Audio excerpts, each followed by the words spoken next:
Olá, gente. Vamos retomar os trabalhos aí depois de uma longa pausa, focando um pouco mais agora no ENAD de 2014. Já trabalhamos bastante o ENAD de 2017. Vamos agora voltar um pouco mais e trabalhar a questão discursiva número 4 de 2014. Em determinada rodovia, a pesagem obrigatória de caminhões é realizada por balanças automatizadas. Além da plataforma e do indicador como itens básicos da balança rodoviária, o sistema de pesagem é constituído por diversos componentes, conforme ilustrado na figura abaixo. Temos aqui o diagrama, uma representação da balança para a pesagem de caminhão.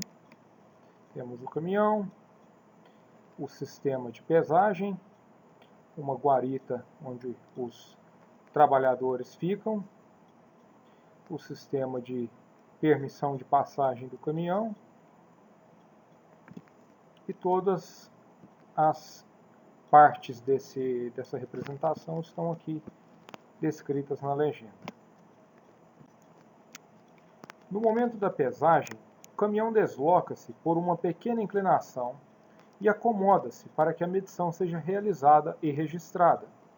Assim, do solo até a acomodação do caminhão, o sinal aplicado à balança pode ser aproximado por um degrau unitário. Suponha que o caminhão de uma empresa de transporte de cargas tenha passado por duas balanças em uma rodovia com pesagem automatizada. O gerente da empresa constatou que o caminhão havia sido multado na segunda balança, após ter sido liberado pela primeira. Para recorrer da multa, solicitou-se parecer de um perito com relação ao sistema de controle de pesagem das balanças. Para análise e emissão do laudo, o perito recebeu do fabricante da balança a sua função de transferência, representada por indicação da balança sobre peso do caminhão é igual a 16 sobre S² mais 4S mais 16. Suponha ainda que a empresa responsável pela manutenção do sistema de aquisição de dados informou ao perito que, na primeira balança, o peso é adquirido 3 segundos após a entrada do caminhão e, na segunda balança, 1,2 segundos após a entrada do veículo. Considere que, no percurso entre as balanças, não houve variação de carga no caminhão, que as diferenças causadas pelo consumo de combustível são desprezíveis e que o peso é fixado após a acomodação do sistema. Com base na situação proposta, faça o que se pede nos itens a seguir. Letra A. Demonstre a partir de qual instante de tempo se garante que a medida das balanças estará adequada. Letra B.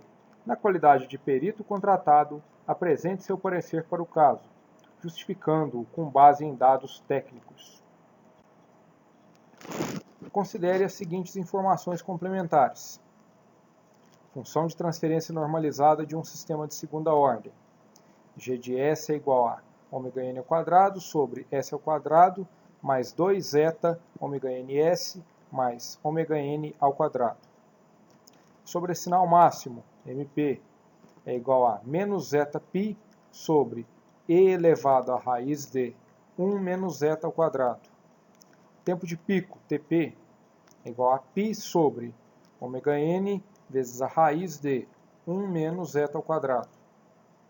Tempo de acomodação, TS, é igual a 4 sobre zeta ωn. Bom, vamos agora começar a análise da questão. Temos aqui um exemplo de resposta ao degrau de um sistema subamortecido, onde a gente tem uma componente transitória que vai se amortecendo ao longo do tempo. Daí o termo subamortecido. O amortecimento é ineficiente, pois o sistema passa do seu valor final antes de se estabilizar. Tá, mas por que eu estou aqui demonstrando um exemplo de resposta ao degrau de um sistema subamortecido? Essa informação não nos foi dada no enunciado do exercício. Bom, o primeiro motivo é pela função de transferência. ela nos foi dada e se calcularmos os polos desse sistema, teremos polos complexos conjugados. Na presença de polos complexos conjugados, temos sim um sistema subamortecido, com resposta subamortecida. E também podemos concluir por outro motivo. O fato de nos ter sido dado um valor uma fórmula para sobressinal máximo e tempo de pico é um indicativo fortíssimo de que o sistema é subamortecido. Essas são as fórmulas que nos foram dadas. E se o sistema não fosse subamortecido, ele não apresentaria o sobressinal, muito menos o tempo de pico, que é justamente o instante em que esse sobressinal ocorre. Então, são dois outros indicativos que o sistema é subamortecido. Temos a comprovação através dos polos e temos a indicação, a suspeita através do formulário que nos foi fornecido.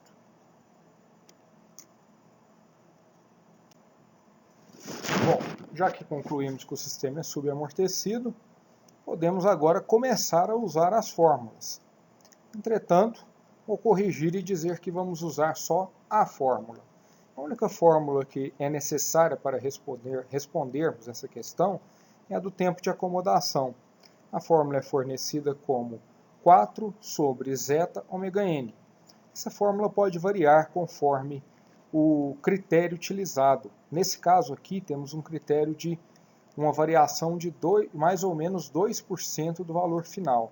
O que é esse tempo de acomodação? Temos aqui mais um exemplo de resposta ao degrau de um sistema subamortecido, e o tempo de acomodação é justamente o tempo que o sistema leva para se aproximar do seu valor final. Então, se eu considerar uma variação de mais ou menos 2%, eu terei um tempo de acomodação.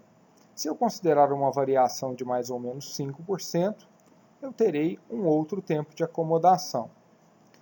Essa parte é irrelevante aqui para nós, pois independente do 2% ou do 5%, eu ainda conseguiria responder a questão. Pois bem, vamos lá. Agora temos a função de transferência do nosso sistema, a função de transferência normalizada e a fórmula do tempo de acomodação.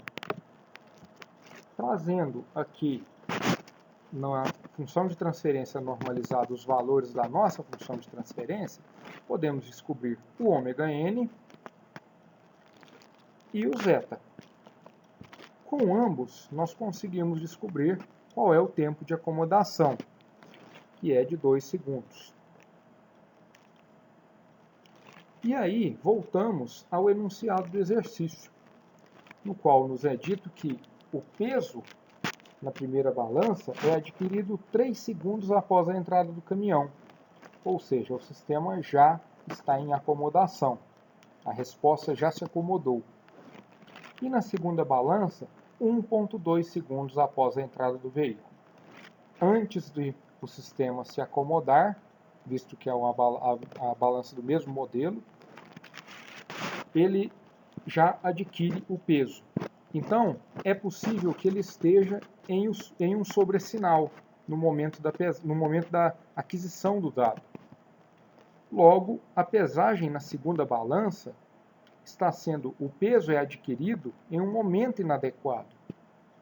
Esse é o motivo pelo qual gerou-se uma multa na segunda balança sem que o peso do caminhão fosse alterado.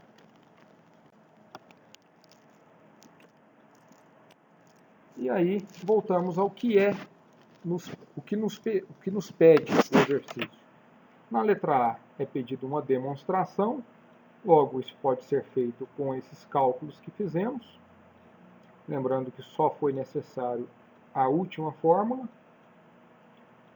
E a letra B, na qualidade de perito contratado, apresente seu parecer sobre o caso, justificando-o com base em dados técnicos.